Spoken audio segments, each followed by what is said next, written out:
কাটিগড়ার সেউতি দ্বিতীয় খণ্ডে ডাকাতি কাণ্ড। কাটিগড়ার সেউতি দ্বিতীয় খণ্ডে ডাকাতির ঘটনা সংঘটিত হলো। সড়কের মধ্যে পিলার ফেলে ওয়াগনার গাড়ি আটকে এই ডাকাতি করে ডাকাতরা। ভাঙ্গারপাড় থেকে মোবাইল ও ফার্নিচারের দোকান বন্ধ করে বাড়ি ফেরার সময় ওই ঘটনার সম্মুখীন হন সুহেল হোসেন বড়বুইয়া, রুয়েল আহমেদ বড়বুইয়া এবং আজাদ আহমেদ বড়বুইয়া। ডাকাতরা তাদের ধারালো অস্ত্র দিয়ে মারপিট করে তাদের কাছ থেকে নগদ 1,30,000 টাকা ও দোকানে বিক্রি করার জন্য 30টি মোবাইল সেট লুটে নিয়ে যায় ডাকাতরা। পুলিশ ঘটনার তদন্ত শুরু করেছে। Bureau report, Barak vision.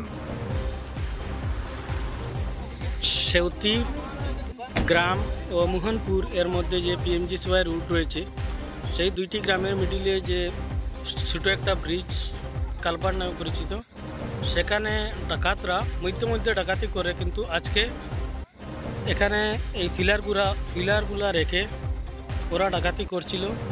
একটা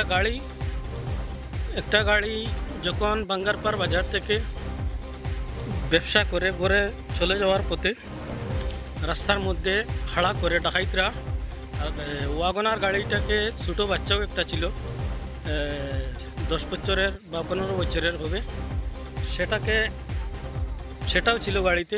সেই গাড়িটা রাস্তার পাশে ফেলিয়ে ওদের মোবাইল বা টাকাগুলা হাতিয়ে নিয়ে যায়। সঙ্গে সঙ্গে গ্রাম অঞ্চলের মানুষ বেরিয়ে ডাকাতদেরকে হাদাহাদি করছে। ওরা কিন্তু তারা যান বাঁচানোর জন্য চলে যাচ্ছে। এখন এরিয়ার চতুর্দিক থেকে জনসাধারণরা বেরিয়ে চোরকে তল্লাশি চালিয়েছে।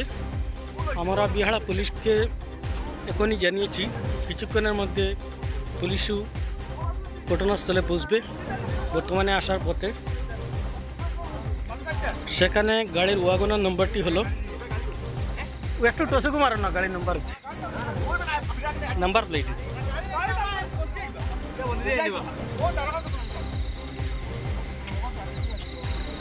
রাস্তার পাশে পেলিয়ে, ধান ক্ষেতের মধ্যে পেলিয়ে